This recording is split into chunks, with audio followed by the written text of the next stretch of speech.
Question answer solve केलेले आहेत already. आपण त्याचा माइंड मॅप बघितलेला आहे आणि त्याचं एक्सरसाइज क्वेश्चन सॉल्व्ह केलेत. त्याचा व्हिडिओ पण आपण पाहिलाय. आता चला मी तुम्हाला काही प्रश्न विचारते. या धड्याचं आपण करूया रिव्हिजन, पण with respect to text book करूया. असं करूया, सोपं होईल. म्हणजे मला काही नाही, मी तुम्हाला परत पीपीटी दाखवेन आणि आपण परत त्याच्या या गोष्टी बोलू. आणि त्यापेक्षा आपण असं करू की आपण जमलं तर जरा त्याचा माइंड मॅप एकदा चेक करू आणि मग धड्यामध्ये जाऊ. मग मी तुम्हाला प्रश्न विचारते, तुम्ही त्याचे मला उत्तर द्या. सोपं करूया, ठीक आहे ना? चला, तुम्हाला आठवत असेल तर मागच्या वेळेला मी तुम्हाला माइंड मॅप विचारला होता की तुम्हीच मला सांगा की हे काय आहे, बरोबर? तर एकदा मी परत तुम्हाला ते आठवण करून देते, कारण ह्याच्यावर बेस मी तुम्हाला क्वेश्चन्स विचारणार आहे आता. सी, सो ह्याच्यामध्ये आपण बऱ्याच ज्या गोष्टी ज्या बोललो होतो त्या आहेत. एक मिनिट हा. ह्या रासायनिक संयोगाचे नियम, दोन वेगवेगळे नियम आहेत आपल्याला या धड्यामध्ये. जसे मी तुम्हाला आधी पण बोलले होते, या धड्याचे कनेक्शन 11वीत आहे. म्हणजे म्हणाल 10वीत नाहीये का? 10वीमध्ये डायरेक्ट नाही. 10वीमध्ये केमिस्ट्रीच्या धड्यांमध्ये ह्याचा डायरेक्ट उपयोग नाही. पण अणू, रेणू ह्या गोष्टी आहेत. अणू वस्तुमान, रेणू वस्तुमान या गोष्टी आपल्याला ऑलरेडी माहिती आहेत.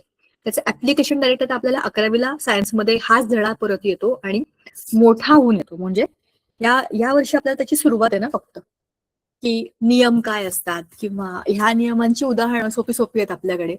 पण ह्या सगळ्याचं विस्तृत स्वरूप हे 11वीला आहे आणि ह्याच दोन रासायनिक संयोगाच्या नियमांचं मोठं विस्तृत वर्णन त्याच्यामध्ये आणखी 2 नियम ऍड केले. तर ह्याच्यामध्ये बघा की जसं पहिला जो नियम आहे की ज्या कुठल्या गोष्टीचा आपण रासायनिक अभिक्रियेमध्ये अभिक्रियाकारक म्हणून अभ्यास करू किंवा त्यांना बघू, तर त्यांचं एकूण एकत्रित वजन हे नेहमी निश्चित असतं, कॉन्स्टंट असतं. जसं आपण उदाहरणांमध्ये बघितलं होतं की पाण्याच्या रेणूमध्ये 18 ग्रॅम हे वजन कॉन्स्टंट आहे. त्यातल्या 2 हायड्रोजन 1 ऑक्सिजन ह्यांचं प्रमाण पण कॉन्स्टंट आहे. पण ते कुठलंही हायड्रोजन, कुठलंही ऑक्सिजन कुठल्याही जागेतला असेल तरी पण त्यांची अभिक्रिया होते आणि त्याचा अर्थ हाच आहे की त्याच्यातला 2:1 हे जे प्रमाण आहे ते निश्चित असतं. आणि हे निश्चित प्रमाण म्हणजे हे जो काही त्याचा नियम आहे, म्हणजे फिक्स्ड रेशो, त्याचा जो काही निश्चित प्रमाणाचा नियम आहे तो त्याच्या मॉलिक्युलर फॉर्म्युला म्हणजे त्याच्या रेणूसूत्राला आपण लागू करू शकतो. जसं पाण्याचं रेणूसूत्र H2O आहे, 2:1 हे प्रमाण निश्चित आहे की नाही, तसं रेणूसूत्राचं ना H2O. तसं कार्बन डायऑक्साईडचं रेणूसूत्र काय, CO2. 1 कार्बन 2 ऑक्सिजन हे प्रमाण निश्चितच असणार, त्याच्यामध्ये बदल होणार नाही. बदल झाला म्हणजे काय झाला, रेणू बदलला. रेणू बदलला म्हणजे त्याचे सगळे गुणधर्म बदलले, त्याच्यामध्ये असलेल्या अभिक्रियाकारकांचं मोजमाप बदललं, प्रमाण बदललं. चला मी तुम्हाला एक सोपं उदाहरण सांगते. हा, असं करूया आपण. तुम्ही लिंबू सरबत सगळ्यांनीच प्यायलेलं आहे. लिंबू सरबतामध्ये काय काय टाकतात सांगा बरं जरा मला. साखर, मीठ, पाणी आणि लिंबू.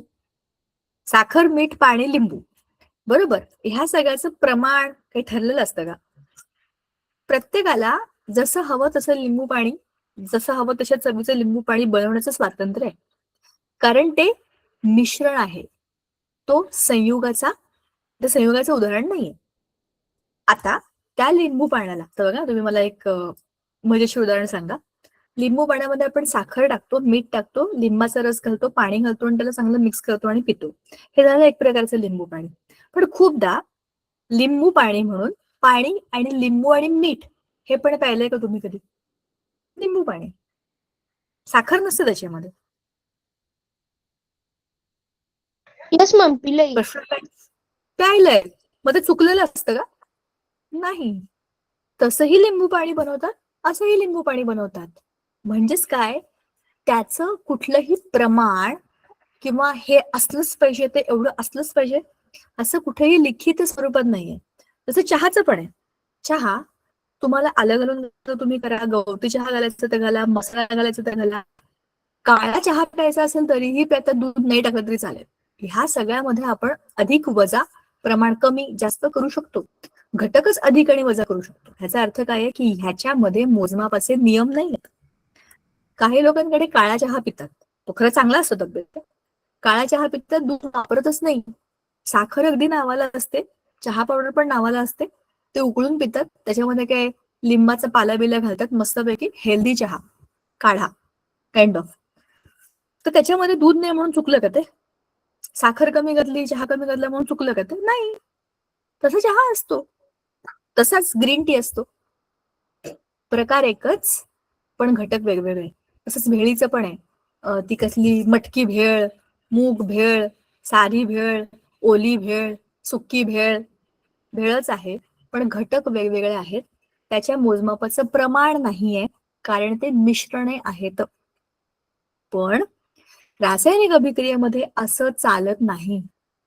हे घेतलं तर घेतलं, नाही घेतलं तर नाही घेतलं. कार्बन डायऑक्साईड मध्ये तुम्ही म्हणाल कार्बनच घेतला, ऑक्सिजन घेतलंच नाही, तर अभिक्रिया होईल का? नाही होणार. आता ग्लुकोजचा मॉलिक्युल आहे, त्याचा फॉर्म्युला आहे C6H12O6. त्याच्यामध्ये कार्बन आहे, हायड्रोजन आहे, ऑक्सिजन. मी म्हणाल जास्त ऑक्सिजन नाही, कमीच घेऊ आपण. ते तुम्ही जे काही प्रमाणामध्ये घ्याल त्या प्रमाणामध्ये तुमचं उत्पादित बनणार आहे. ते चुकेल जर तुम्ही चुकीचं प्रमाणामध्ये घेतलं, तर तुम्हाला C6H12O6 कसं मिळेल जर तुम्ही कमी प्रमाणात घेतलं वस्तू तर? बरोबर की नाही? म्हणजेच काय, जर तुमचं रेणूसूत्र चुकलं किंवा बदललं तर तुमचं जे काही संयुक्त बदललंय. म्हणजेच स्थिर प्रमाण ही अतिशय महत्वाची गोष्ट आहे अभिक्रियेमध्ये. जे काही द्रव्य आपण वापरतो त्याचं स्थिर प्रमाण असतंच. ते जर नसेल तर ती रासायनिक अभिक्रिया नाही. सगळ्यात सोपा नियम आपण समजून घ्यायचा. दुसरं, एकूण वस्तुमान. ऍक्च्युली दुसरं नाही, हे पहिलंच आहे. अभिक्रियाकारकांचे एकूण वस्तुमान हे उत्पादितांच्या एकूण वस्तुमानाच्या एवढं असतं. तुम्ही जेवढं टाकणार तेवढं तुम्हाला मिळेल, बरोबर की नाही? जेवढं तुम्ही टाकणार तेवढंच तुम्हाला मिळेल पेपरमध्ये. जेवढं तुम्ही टाकणार म्हणजे काय, अभिक्रियाकारकांचं एकत्रित वजन हे त्याच्या उत्पादिताच्या एकूण वजना एवढं असतं. हा झाला आपला साधा सोपा नियम.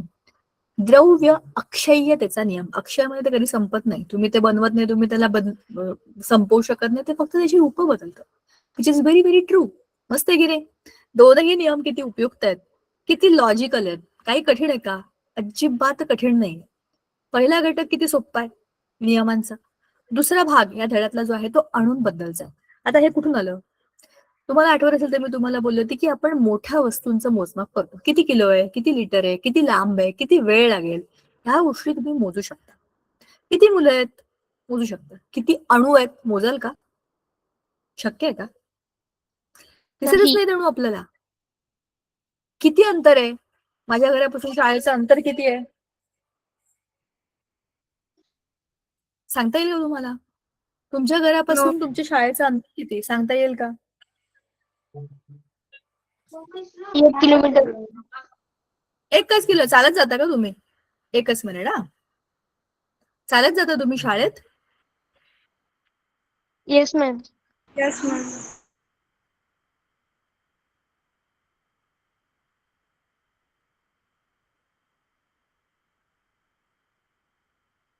ओके. चालत जाणारे लोक खूप नशीबवान असतात. 1 किलोमीटर म्हणजे काही नाही, लयच जवळ येतील. खूपच सोपं काम आहे. Very good. चला, तर कुठे गेलं ते आपलं? हा, अत्र असं.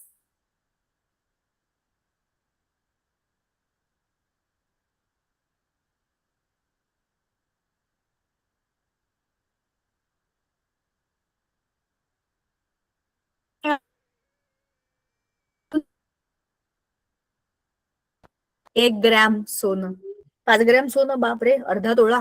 कितीला जाईल ते? काय रेट चाललाय सोन्याचा माहिती का तुम्हाला? म्हणजे पैसे पण मोजतोय आपण. याचा अर्थ असा की ह्या मोजमापामध्ये तुम्हाला काय काय करायचंय? तुम्ही जे जे मोजताय त्या गोष्टींचा विचार करायचा आहे. किती लिटर पाणी आहे? 20 लिटरची टंकी भरून आणली. किती रुपये लागले? 5 रुपये लागले. पैसे मोजले, द्रव्य मोजलं जे लिक्विड आहे. नंतर तुम्ही काय मोजलं? किती वेळ तुमच्या मोजण्याच्या लिमिटमध्ये आहे. पण त्या गोष्टी तुम्हाला दिसत नाहीत. त्या गोष्टींची तुम्हाला माहिती नाही, त्यांचा तुम्हाला काही अंदाजच नाही, तुम्ही त्यांना कसं मोजाल? जसं मी तुम्हाला म्हणलं वर्गात किती मुलं आहेत तुम्ही मोजू शकता. ह्या रूम मध्ये किती अणू आहेत कसं मोजणार? शक्य नाहीये ते. पण त्या अणूचंच तुम्हाला जर मोजमाप करायचं असेल तर तुम्हाला आता त्याचे नियम बदलावे लागतील. अणूला मोजायचंय म्हणजे त्याचं किती मोठा आहे किती छोटा आहे एवढंच तुम्हाला मोजमाप करता येईल.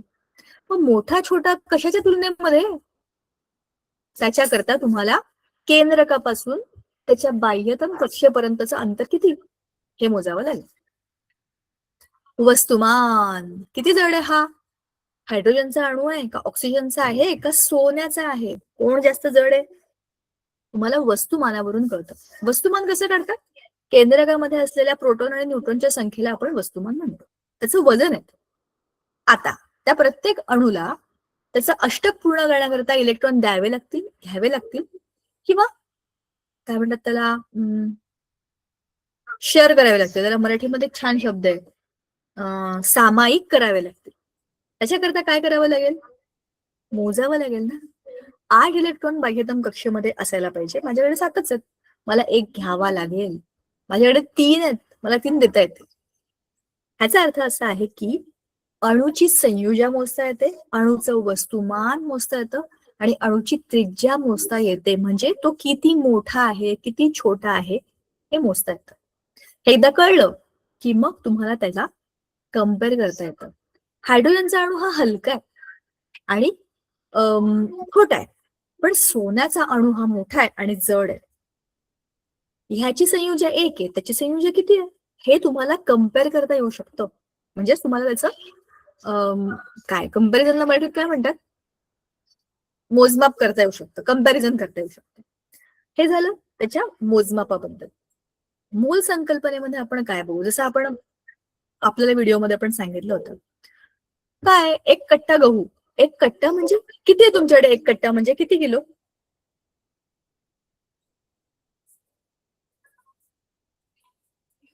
एक कट्टा म्हणजे किती किलो?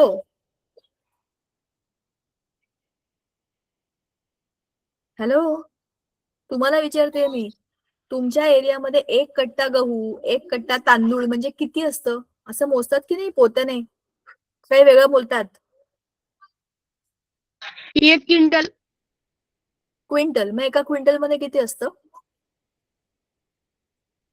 100 किलो. ओके. पण मग तुम्ही जेव्हा घरी धान्य आणता तुम्ही 100 किलोचं धान्य आणता? त्याच्यावर आमच्या छोटं शेतात पोतं मिळत नाही? तुमच्या शेतात असतं. काय काय पिकतं तुमच्या शेतात?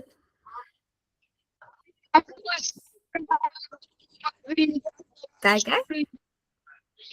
शांत बस. आवाजच नाही आला बाळांनो. गहू, बाजरी, मका. गहू, बरोबर. बरं, गव्हाचे एक एक दाणे मोजत बसतो का आपण? 1 किलो मध्ये किती दाणे? नाही, वजन मोजतो आपण. एकत्रित सगळ्या दाण्यांचं वजन 1 किलो म्हणजे किती? 1000 ग्रॅम एवढं असलं पाहिजे, बरोबर ना? आता तुमच्याकडे 1 क्विंटल ने मोजतात, पण आमच्या इकडे आम्ही इकडनं धान्य आम्ही 100 किलो नाही विकत घेऊ शकत, एवढी गरज नाही आपल्याला. मग काय करायचं? 1 कट्टा. कट्टा म्हणजे 30 किलो. 30 किलोचं एक पोतं असतं. 1 कट्टा आणला 4-5 महिने पुरतं, ते संपलं की किलो आणायचं. तर 30 किलो गहू मिळतात. तांदळाचं पोतं 26 किलोचं 1 कट्टा. मला काय म्हणायचंय, 1 कट्टा या शब्दामध्ये पण वेगळी वेगळी वजन आहेत. 1 कट्टा म्हणलं की समोरच्याला कळतं गहू किती किलो असेल तांदूळ किती असतील. जसं तू म्हणालास 1 क्विंटल म्हणजे 100 किलो, हे सगळीकडे समान आहे. 1 डझन केळी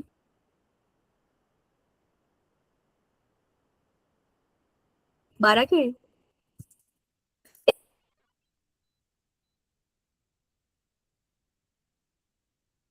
1 आठवडा,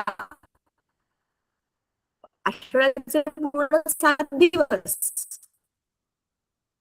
1 जोडी पाव, 2 पाव.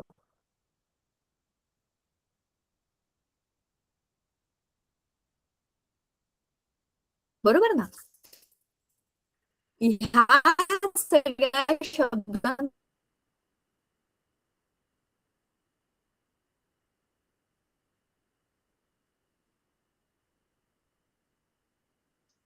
मॅम तुमचा आवाज ब्रेक मोल मध्ये होतोय. सुद्धा एक मोल एखादी वस्तू ही संख्या ठरली आणि ती आहे Avogadro. रेणूचं त्या रेणूमध्ये असलेल्या प्रत्येक अणूच्या वजनाची बेरीज करून येतं.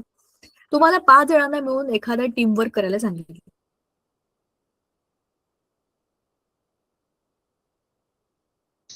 मॅम चला तुम्ही आवाज ब्रेक होतोय. काम होईल. एक मिनिट जरा बघू दे मला. अरे हो, नेटवर्क कमी झालं. थांबा एक मिनिट. व्हिडिओ बंद करते.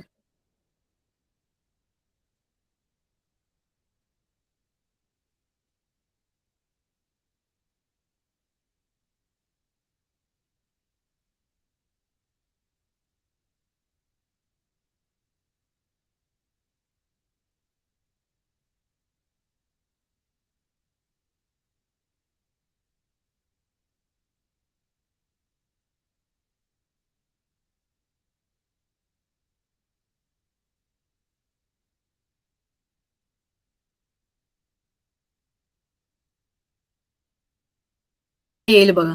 त्याचं नेटवर्क गेलं होतं माझं, ते परत रिकनेक्ट झालं. हा, तर आपण हे बघत होतो मगाशी की अणूचं वस्तुमान हे त्या अणूच्या केंद्रकामध्ये असलेल्या प्रोटॉन आणि न्यूट्रॉनच्या एकत्रित वजनामुळे येतं. पण मग रेणूचं वस्तुमान कसं येतं? त्या रेणूमध्ये असलेल्या अणूंच्या वस्तुमानाची बेरीज करून. जसं मी तुम्हाला मगाशी सांगत होते की समजा तुम्हाला 5 जणांचा ग्रुप करून सांगितलं की तुम्हाला ग्रुप ऍक्टिव्हिटी करायची आहे, हा हे पोस्टर बनवून आणा. तर प्रत्येकाचं त्याच्यामध्ये कॉन्ट्रीब्युशन असेल ना 5 जणांचं. आता सगळ्यांचंच मिळून जर वजन केलं आपण तर तुमच्या गटाचं वजन होईल, बरोबर? येस तसंच मॅम. रेणूमध्ये त्या रेणूमध्ये असलेल्या 5ही अणूंचं एकत्र वजन केलं तर काय होईल? त्या रेणूचं वस्तुमान होईल. कबड्डीच्या खेळामध्ये 5 मुलांना घेऊन जायचं आपल्याला. प्रोजेक्ट काय करायची गरज नाही. चला वजनाचंच काम करायचं ना. 5 मुलांची टीम आहे.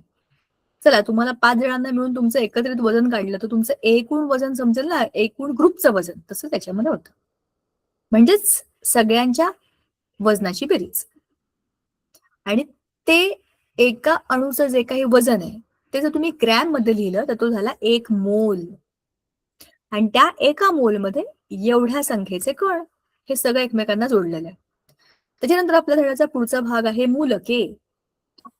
जेव्हा आयनिक संयुग, त्याच्यामध्ये आयन बनलेले असतात अशी संयुग एकमेकांशी आयनिक बंधामध्ये बांधलेली असतात, तेव्हा ती पाण्यामध्ये गेल्यानंतर डिसोसिएट होतात. म्हणजे काय होतात? त्यांचं एकमेकांमध्ये असलेलं जे काही आयनिक बंध आहे ते तुटून विलगीकरण होतं. तेव्हा त्याच्यामध्ये धनमूलक वेगळे होतात, ऋणमूलक वेगळे होतात. म्हणजेच काय होतं? त्यांचे एकमेकांशी असलेले बंध हे तुटतात आणि ते त्यांच्या त्यांच्या धन किंवा ऋण ह्या धन प्रभार, ऋण प्रभार याच्यामध्ये परत येतात. आणि ते लिक्विडमध्ये तसंच असतात, बरोबर? त्या द्रवामध्ये तसंच फिरत असतात. तर ह्याला आपण म्हणतो मूलक म्हणजे रॅडिकल्स. ही मूलक काय असतात? Charge particle. त्यांच्यावरती कुठलं तरी प्रभार असतो, धन नाही तर ऋण प्रभार असतो. पण जेव्हा सोडियम क्लोराईड आपण म्हणतो, मीठ, त्याच्यामध्ये NaCl हे एकत्र त्या आयनिक बंधाने बांधले गेलेले आहेत. हे मीठ आपण रोज खातो ना जेवणामध्ये. त्याच्यामध्ये आपण येस. सोडियम पण खातो, क्लोरीन पण खातोय. पण एकत्र ते एकमेकांशी बंध केल्यामुळे स्टेबल आहेत. सोडियम धातू हा अतिशय रिएक्टिव्ह आहे, इतका रिएक्टिव्ह आहे की तो पाण्यामध्ये गेल्या गेल्या फुटतो, ब्लास्ट करतो. पण तो क्लोरीन बरोबर असल्यामुळे आपल्या पोटात जाऊन काही ब्लास्ट बिस्ट करत नाही, तो शांत राहतो. कारण त्या दोघांची एकमेकांशी काहीतरी बंध होऊन स्टेबिलिटी आली, त्या म्हणजे त्या रेणूला एक प्रकारचं स्थैर्य आलंय. तर आपल्या पोटात गेल्यानंतर काही होत नाही त्याला, बरोबर ना? म्हणजेच काय? ह्या बंधामुळे एकमेकांशी त्यांचे धन आणि ऋण प्रभार असतात. पण जेव्हा आपण त्यांना विलग करतो तेव्हा त्यांची मूलक तयार होतात. मूलक म्हणजे रॅडिकल्स, चार्ज असते. आणि त्यांना जर आपण बघितलं त्याच्यावर किती चार्ज आहे तो मोजला तर आपण त्याच्यापासून वेगवेगळ्या रेणूंची रेणूसूत्र बनवू शकतो. जसा हा सोडियम आहे आणि हा सल्फेट आहे. सोडियम सल्फेट बनवायचा असेल तर हा सोडियम प्लस आणि सल्फेट -2 सगळ्या रेणूचा मिळून एकत्रित चार्ज असायला पाहिजे 0, 0. एखाद्या रेणूवरती पूर्ण रेणूचा एकत्रित प्रभार असायला पाहिजे 0. याच्यामध्ये एक अधिक आहे आणि याच्यात वजा 2 आहे. तर काय वाढवावं लागेल, अधिक का वजा सांगा. अधिक 1 वजा 2 बरोबर 0 असं होईल का? नाही. नाही. मग काय करावं लागेल?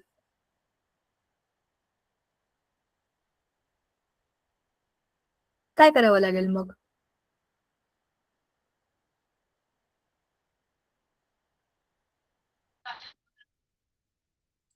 एक अधिक आणि 2 वजा आपल्याला इक्वल टू 0 करायचंय, बरोबर 0.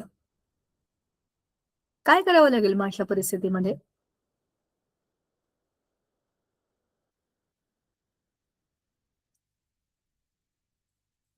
अधिक 2 केलं तर होईल का? अधिक 2 वजा 2. बघा मी इथलं दाखवते तुम्हाला समोर. अधिक 2 वजा 2 असं केलं तर चालेल का? नाही. का नाही चालणार? मग काय करायला पाहिजे सांगा? वजाबाकी. वजा बाकी कोणाची?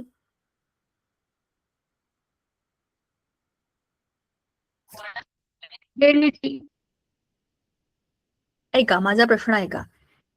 एने अधिक 1 SO4 वजा 2 या दोघांची तुम्ही बेरीज केली, अधिक 1 वजा 2 बरोबर 0 असं येईल का? आपल्याला 0 आणायचंय शेवटी. वजा 2 आहे आणि अधिक 1 आहे. तर काय बदलावं लागेल?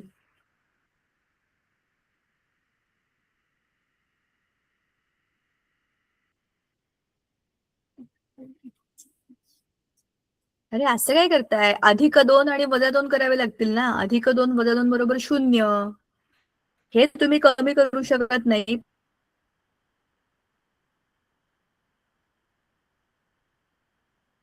पण हे तर वाढवू शकता.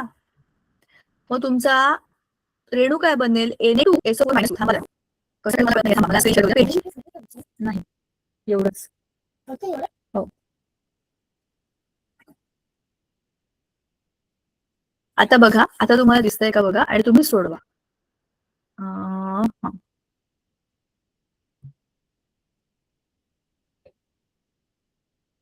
हा झाला सोडियम धनप्रभारित, ठीक आहे. आणि हा आहे SO4 -2. आता ह्या दोघांची एकमेकांची अभिक्रिया झाली तर अधिक 1 वजा 2 एकत्र आल्यावरती काय येईल? त्याच्यावरती एकत्रित प्रभार काय असेल सांगा बरं जरा मला.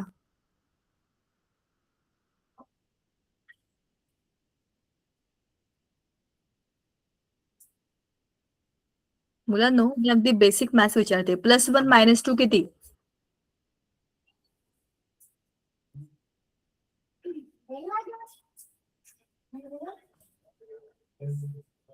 -1. शाबाश. -1 येईल की नाही? मग हा -1 यायला नको. हे चूक आहे. मग आपल्याला हे बदलावं लागेल ना. 0 यायला पाहिजे. 0. हे बरोबर आहे. मग तुम्हाला काय बदलावं लागेल? वजा 2 कमी करू शकता का तुम्ही? ह्या पूर्ण मूलकाला मिळून प्रभार आहे वजा 2. तुम्ही वजा 1 कसा करणार त्याला? पण याला वाढवू शकता की नाही? हे 2 घेतले तुम्ही तर काय होईल? अधिक 1 अधिक 1 किती झाले? अधिक 2.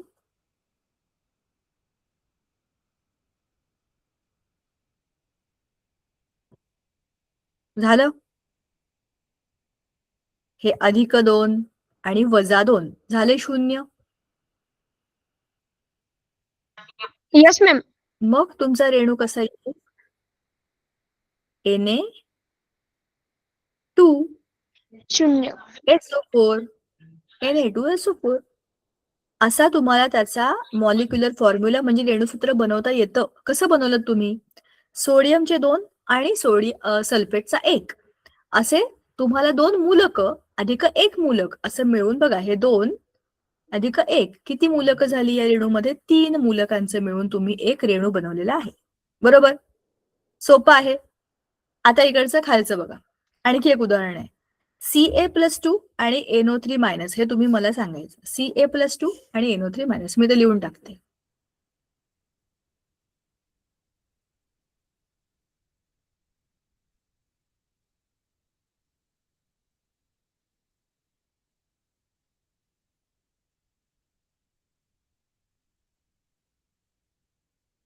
Ca+2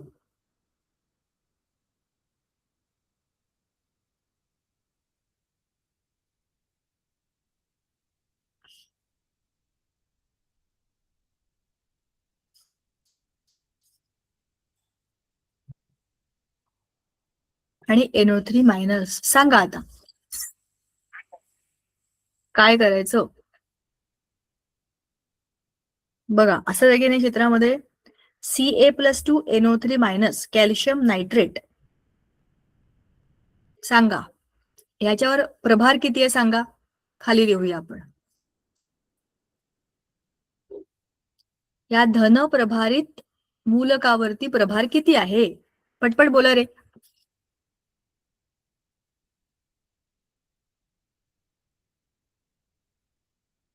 प्रभार सांगा पटकन.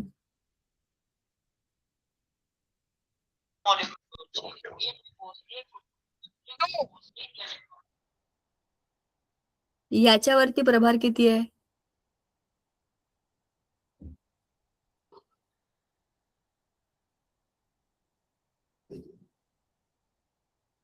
मग आता याचा करायचा तिरकस गुणाकार. जे पुस्तकात सांगितलंय ती ही पद्धत आहे. मग आता काय होईल. गुणिले 2 आणि 1. आता तुमचा रेणू काय बनेल. CaNO3 twice.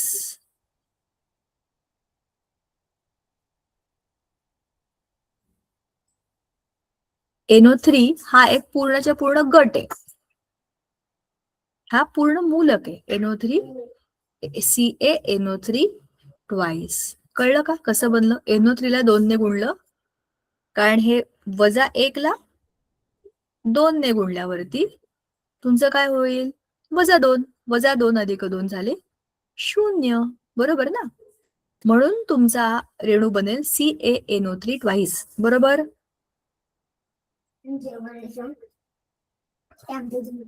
मग पुढचा जो मुद्दा आहे तो समजलाय का तुम्हाला. महत्वाची गोष्ट ही तुम्हाला इतके दिवस कळलीच नव्हती का. आपण कितीतरी वेळेला याचं रिव्हिजन केलंय. पुस्तकात केलंय, आपल्या एक्सरसाइज मध्ये पण केलंय, व्हिडिओमध्ये पण आता सांगितलं होतं. आता तरी क्लिअर झालंय का. कळलं नसेल तर पुन्हा एकदा विचारा. आपण ते आत्ताच करू.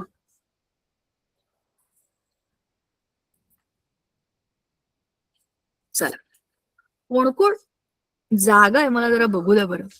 मी आज काही उत्तर देत नाहीये. मला प्रश्न पडलाय. आदम नंतर हे काय देव नरेंद्र पाटील आणि हेडमास्टर नावाने कोण जॉईन केलंय. कोणी जॉईन केलंय. तर तुम्हाला प्रश्नाचा अर्थ कळला का. मी तुम्हाला हे याच्याकरता विचारते की ही वेळ आहे. आपण या शंकांचं निरसन करून घेऊ शकतो. हा महत्वाचा मुद्दा होता ना. बर कळलंय ना आता. हे मूलकांचा वापर करून आपण रेणूसूत्र कसं बनवू शकतो. आता पुढचा मुद्दा आहे ग्रामीण जीवनातील उदाहरणे, पण याच्यामध्ये मोजमापाचं ढोबळ प्रमाणे. ढोबळ म्हणजे मोठं प्रमाण आहे. हे सूक्ष्म प्रमाणामध्ये नाहीये. मॅक्रो लेवल ही मायक्रो लेवल आहे. हे जे आपण करतोय हे सूक्ष्म प्रमाण आहे. पण हे सूक्ष्म नाहीये. हे बृहत प्रमाण आहे. मोठं धान्याचं मोजमाप. मगाशी तुम्ही म्हणाला तुमच्या शेतातलं गहू 1 क्विंटल 2 क्विंटल बरोबर. हे मोजताना तुम्ही काय करता. तुम्ही मोठ्या प्रमाणामध्ये त्याला मोजता. मोठं माप घेता. दूध किती लिटर, पाणी किती लिटर, तेल किती लिटर, पेट्रोल ह्या सगळ्यामध्ये आपण त्याला मोजू शकतो. मग खत किती प्रमाणामध्ये खत टाकायचं आपल्याला. आपलं शेत किती मोठं आहे त्याच्यामध्ये आपल्याला किती खत टाकावं लागेल ह्याचं काहीतरी प्रमाण असतं ना.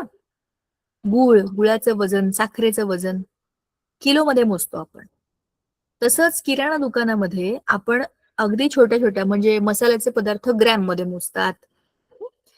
आणि काही काय बरं आपण म्हणतो त्याला, काही अशा खोबरं बिब्रं अशा वस्तूंचं वजन करून अधेमध्ये आलेलं वजन करून त्याप्रमाणे 340 ग्रॅम 420 ग्रॅम असं पण अर्धमुर्ध वजन त्याचं येतं. बरोबर ना. सगळ्याच वस्तू काय 1 किलो 2 किलो अशा येत नाही. जसे ते वस्तूंचे प्रकार आहेत तसं त्याचं वजन वेगवेगळं येतं. मातीची भांडी, छोटं भांड, मोठं भांड, उन्हाळ्यामध्ये तुम्ही बघितलं असेल स्पेशल असे वेगवेगळे माठ विकायला येतात. छोटा माठ, मध्यम माठ, खूप मोठा माठ है ना. आणि ते एकदम अशा मोठ्या मोठ्या अशा टंक्या असतात त्या मातीच्या, त्याच्यामध्ये तर खूप मोठ्या प्रमाणामध्ये पाणी आपण जमा करून ठेवतो. Yes. त्याला काय म्हणतात त्याला?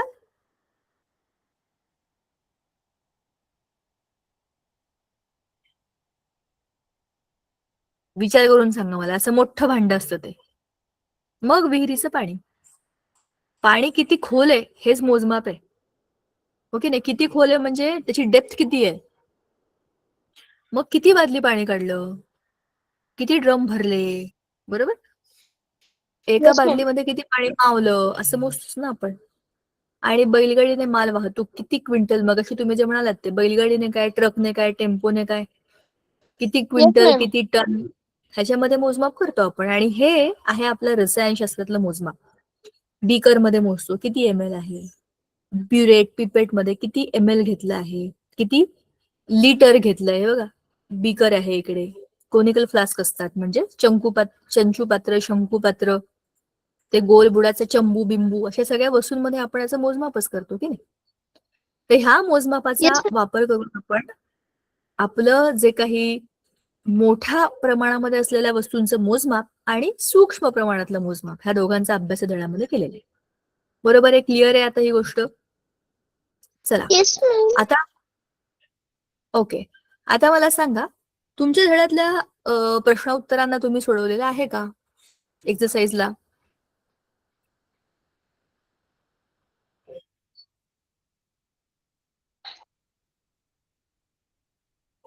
धड्याची एक्सरसाइज सोडवली की नाही पटकन बोला रे. तुम्ही इतका टाइमपास काय करताय काय कळतच नाही आम्हाला. एवढे स्लो No, का ma'am. झालाय? नाही सोडवली? सोडवायची का आपण? Yes, ma'am. ओके, पहिल्या 3 धड्यांचा अभ्यास झालाय का तुमचा? परीक्षेला ते आहेत ना? Yes, ma'am. ओके, ठीक आहे.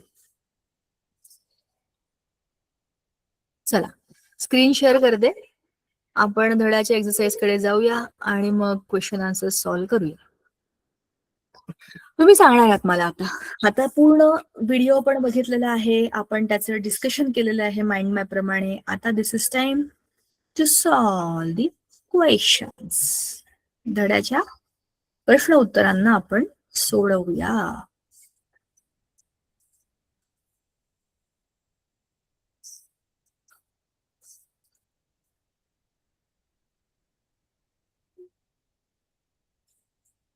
हे राहिलं होतं की परिवर्ती संयोजा, हे पीपीटी मध्ये होतं. काही अणू एकाहून जास्त संयोजा दाखवतात कारण की त्यांच्याकडे अतिरिक्त इलेक्ट्रॉन असतात आणि त्यांच्याकडे अतिरिक्त कक्षा पण असतात. तर मग हे द्यायचं का नाही द्यायचं, इतकं देऊ का नंतर देऊ, असं करतोच ना आपण. तर तसंच हे मूलद्रव्य पण करतात, किती द्यायचं, कोणाला द्यायचं हे ठरवतात ते. त्याच्यामुळे ह्यांची परिवर्ती म्हणजे बदलणारी, परिवर्तन करणारी संयोजा, कधी 2, कधी 3, कधी 1, कधी 2.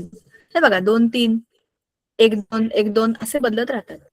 हा कोण आहे कॉपर, हा कोण आहे मर्क्युरी, आणि हा कोण आहे फेरस. हे 3 आहेत कॉपर, मर्क्युरी, फेरस, म्हणजे तांबे, पारा आणि लोह. हे अशा वेगवेगळ्या संयोजा दाखवणारे मास्टर्स आहेत. कधी हा कधी तो, दोन्ही गोष्टी करू शकतात ते. बरोबर.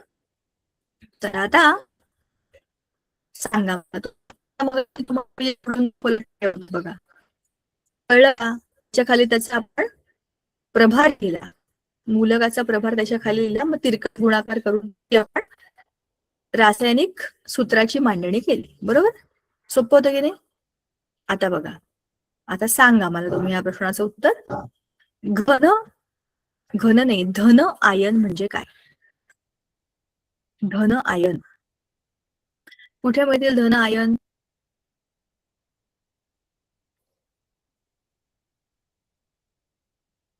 Hydrogen ion. हे सगळे आम्लधर्मी धर्मी आहेत, हे सगळे धन आहेत बघा, पॉझिटिव्ह की नाही? दिसले? ह्या टेबलचे 2 भाग आहेत, आम्लधर्मी आणि आम्लधर्मी. या बाजूला सगळ्याचे सगळे पॉझिटिव्ह आहेत. पॉझिटिव्ह म्हणजे आम्लारी धर्मी, सगळे निगेटिव्ह म्हणजे आम्लधर्मी, आम्ल निगेटिव्ह असतं. आता आपल्याला प्रश्नामध्ये विचारलेलं आहे की धन आयन लिहा. मग लिहा, वरती अख्खीच्या अख्खी एक मोठीच्या मोठी लाईन आहे, त्याच्यामध्ये आहे सोडियम, पोटॅशियम, बघा, hydrogen, silver, mercurous, cuprous, cupric, magnesium, calcium, nickel, cobalt, mercuric, manganese, ferrous, aluminium, chromium, ferric, gold, gold म्हणजे सोनं, स्टॅनिक, अमोनियम, हे सगळे कोण तुमचे आम्लारी धर्मी म्हणजे धन भारी मूलक. पुढे विचारलंय आम्लारी धर्मी मूलक. आता सांगा आम्लारी धर्मी मूलक काय मिळतील?